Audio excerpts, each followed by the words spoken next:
Hey everybody, I don't usually make these kind of videos for recipes so much. I've done one or two because I kind of know that diet for people can be a sensitive issue, but I just want to share something fun. Sorry if the quality of this video is not as good as usual. I don't usually make it in this room, but here we go. So let's just go with it. I am making the best pumpkin muffins ever, and I don't love muffins. And this is the best recipe. Seriously, this recipe is a bit edited, so that's why I'm making it in my way. The recipe from the Post-Punk Kitchen. I learned about this recipe through a friend once, and I wanted to share it with you. I was inspired recently by Lily White Matricide's a recent purchase of a Desert Essence pumpkin, I don't know if it was a lotion or body cream, you know, one of those kind of things. And I was just like, oh my god, I love pumpkin spice. Pumpkin is awesome, and pumpkin also, for those who don't know, is very healthy for you. It's full of vitamin A, that's why it's got that rich orange color. See? I love pumpkins because for me, I actually don't even love food as much as, you know, this is about recipe. Food for me is more about how it makes you feel, and most orange food, as you know, like carrots and sweet potatoes, etc., they're full of vitamin A. Like if you see here, vitamin A, like 60%, and that's only 1/3 a cup. And we're using a whole cup. So, yes, good vitamin A. I eat a high raw food diet, so I personally, one reason I got into the raw food diet is so I don't have to wash dishes like these, but this is the one exception where I will use the oven or the stove. Otherwise, I'd rather use a blender, and I just make foods myself. If anyone wants any recipes, I have some videos on it, but are interested in that kind of thing, let me know, and I'd be open to sharing some tips with you. But without further ado, let's get into the recipe. So to save some time, I already, we're supposed to do this later, but you get a muffin tray like this, and you take a piece of like wax paper, and I use margarine. These are vegan. If I didn't mention that, it's vegan. And you take this, and you just rub it like exactly like this, and there you go, there's margarine. Can't really see it because I didn't put too much because I don't want it to be too greasy or anything. You can put more or less there. You can kind of see it in the top one right. Well, I can't see the top one right there. That's how I degrease them so that they don't stick to it once they're baking. Again, this is the only thing you'll see that I bake, but I can do it well. One thing well, pumpkin. Okay, so to save time, I've put the dry ingredients of, and all these recipes and measurements will be in the down bar, as well as a link to the recipe, who this comes from. There's a reason they're called the best pumpkin muffins ever. Seriously, those who even aren't vegan, my family are not vegetarian vegan, they eat meat, they love it. It is so good. So to save time, I've put in here 1 and 1/4 cups of sugar. So I just really used here this 1 cup, and then this 1 measuring cup of 1/4, so easy to do. You put it in, done.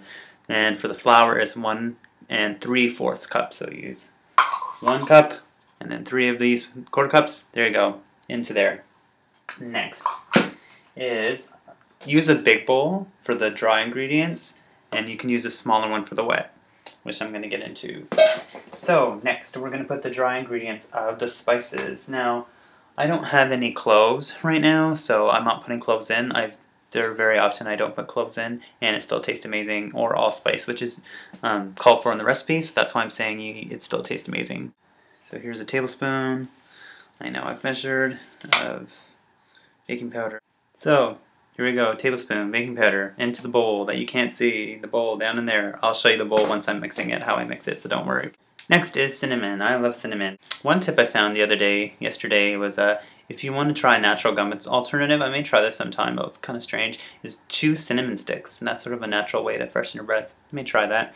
Ground cinnamon. So I'm going to use a teaspoon of cinnamon. This is an exact measuring.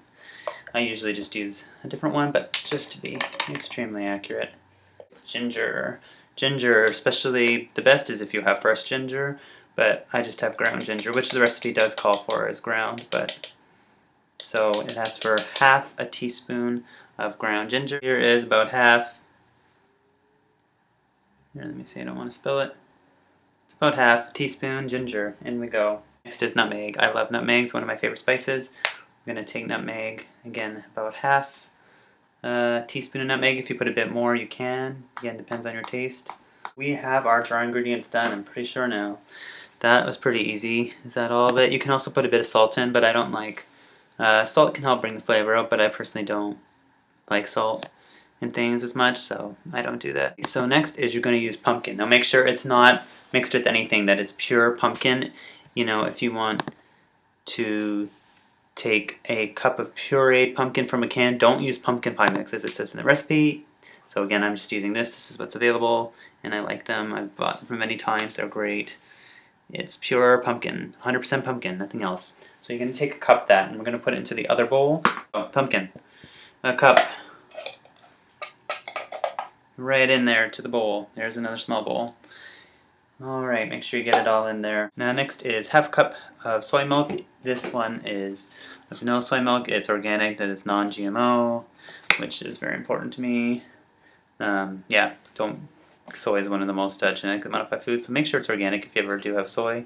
If you don't like soy milk, you could use almond milk or rice milk. I'm sure that would be just as good, so we're putting half a cup in. The recipe calls for vegetable oil. I don't use vegetable oil, do use olive oil, so I'm putting in half a cup of olive oil. Make sure it's cold pressed, your olive oils. It's 100% pure, extra virgin. Also, if you're buying olive oil, tip is make sure you buy it in glass jars, because or glass containers you could say, if you buy it in plastic, actually oils leach the chemicals from plastic and you're eating that and it's not good for you. Look it up. So buy your olive oil in glass. Okay, now last but not least, for the wet ingredients is molasses.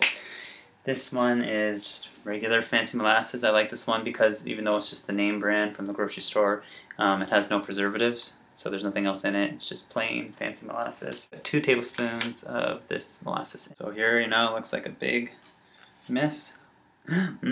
Not. So just stir it with a spoon. Didn't take very long. I just mixed it for about a minute.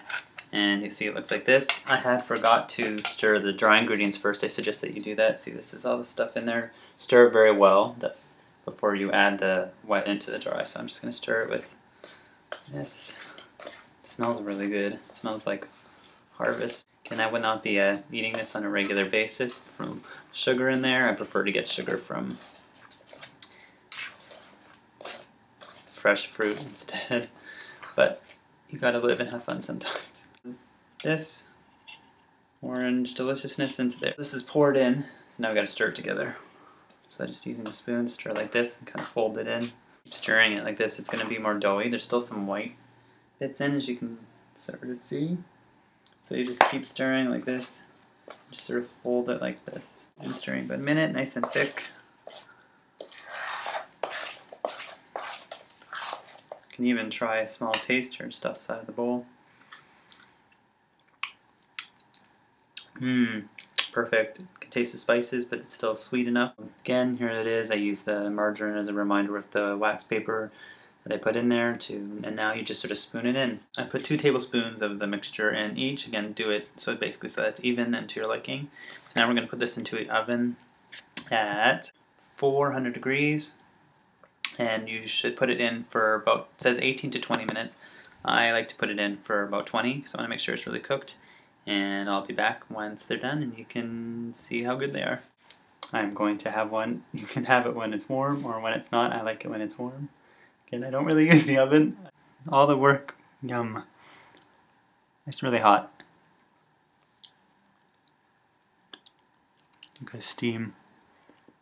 If anyone's ever had the drink chartreuse, it's like green, it's 56% made by monks in France, which is kind of nice. All the money goes to them instead of just for making profit, so that's kind of nice. But anyway, it's a liqueur. A lot of people actually probably wouldn't like the taste, but something like that, this tastes really good with it if you have like a shot of that. And this, yum, pure good. So have a wonderful evening, enjoy, or day. Bye.